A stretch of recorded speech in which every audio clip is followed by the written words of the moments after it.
Hi viewers, welcome to my channel. ఈ వీడియోలో image లేదా పీడిఎఫ్ లేదా డ్రాయింగ్ ఫైల్ని ఒక షీట్లోకి ఎలా ఇంపోర్ట్ చేయాలో చూద్దాం. సో దానికోసం మనం ఇక్కడ ఒక కమాండ్ అయితే యూజ్ చేయాల్సి ఉంటుంది. ఆ కమాండ్ ఏంటి అంటే ఐఎం. ఇక్కడ ఐఎం అంటే ఇమేజ్ అని. మీరు ఐఎం ఇచ్చేసి ఎంటర్ ప్రెస్ చేసినట్లయితే ఇలాగ ఒక విండో అయితే వస్తుంది. ఈ విండోలో ఇక్కడ ఈ పర్టికులర్ యారో మీద క్లిక్ చేసినట్లయితే మీకు ఆప్షన్స్ అన్ని వచ్చినాయి చూడండి. దీంట్లో మనం ఏమేమి ఇంపోర్ట్ చేయొచ్చు అంటే DWG ఫైల్స్ ఇంపోర్ట్ చేయొచ్చు, ఇమేజెస్ ఇంపోర్ట్ చేయొచ్చు, DWF ఫైల్స్ ఇంపోర్ట్ చేయొచ్చు, డిజైన్ ఫైల్స్ ఇంపోర్ట్ చేయొచ్చు, లేదా PDF ఫైల్స్ ఇంపోర్ట్ చేయొచ్చు, క్లౌడ్ ఫైల్స్ కానీ ఇలాంటివి అన్నీ కూడా మనం ఇంపోర్ట్ చేసుకోవచ్చు. సో ఇక్కడ నేను ఈ సెకండ్ ఆప్షన్ అయితే తీసుకుంటున్నాను. ఇదేంటంటే అటాచ్ ఇమేజ్. సో దీని మీద క్లిక్ చేసినట్లయితే ఒక న్యూ విండో అయితే ఇక్కడ హైలైట్ అవుతుంది ఇలాగా. సో ఇప్పుడు మీరు ఏం చేయాలంటే మీకు కావాల్సిన ఇమేజ్ ఏ లొకేషన్లో ఉందో ఆ పాత్లోకి వెళ్ళి ఆ పర్టికులర్ రిక్వైర్డ్ ఇమేజ్ని సెలెక్ట్ చేసుకొని తర్వాత ఏం చేయాలంటే ఓపెన్ అని క్లిక్ చేయాలి. అలా క్లిక్ చేసిన వెంటనే ఇంకొక విండో అనేది హైలైట్ అవుతుంది ఇలాగా.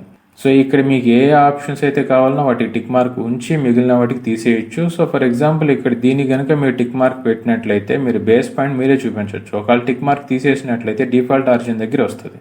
సో అదేవిధంగా ఇక్కడికి వచ్చేటప్పటికి మీకు స్కేల్ అనేది షీట్లోకి వెళ్ళిన తర్వాత చేంజ్ చేయాలంటే ఇక్కడ టిక్ మార్క్ ఉండాలి, లేదా స్కేల్ చేంజ్ చేయకూడదు నేను షీట్లోకి వెళ్ళిన తర్వాత అనుకుంటే టిక్ మార్క్ తీసేయచ్చు. సో అదేవిధంగా రొటేషన్ కోసం కూడా మీకు షీట్లోకి వెళ్ళిన తర్వాత మీరు ఈ పర్టికులర్ ఇమేజ్కి రొటేషన్ అప్లై చేయాలంటే టిక్ మార్క్ ఉంచవచ్చు, లేదంటే తీసేయచ్చు.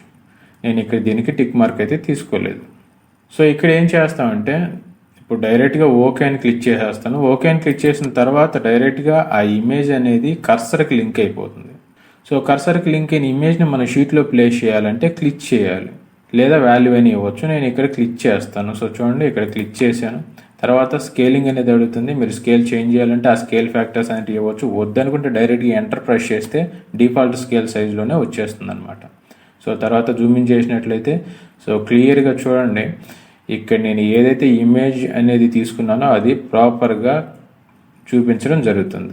సో ఇలాగ మనం ఇమేజ్ అనేదాన్ని ఇంపోర్ట్ చేసుకోవచ్చు.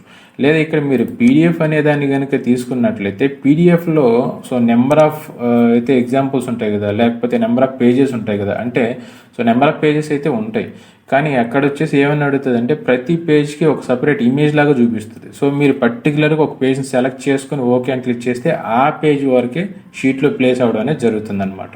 సో ఇలాగ మన ఇమేజెస్ అయితే ఇంపోర్ట్ చేసుకోవచ్చు. సో ఇది వ్యూవర్స్ ఇమేజ్ సంబంధించిన ఎక్స్ప్లెనేషన్. ఈ వీడియో మీకు నచ్చినట్లయితే ప్లీజ్ ఈ ఛానల్ని సబ్స్క్రైబ్ చేసుకోండి, పక్కన ఉన్న బెల్ సింబల్ని క్లిక్ చేసి నోటిఫికేషన్స్ యాక్టివేట్ చేసుకోండి. అలాగే ఈ వీడియోని లైక్ చేయండి, కమెంట్ చేయండి, షేర్ చేయండి.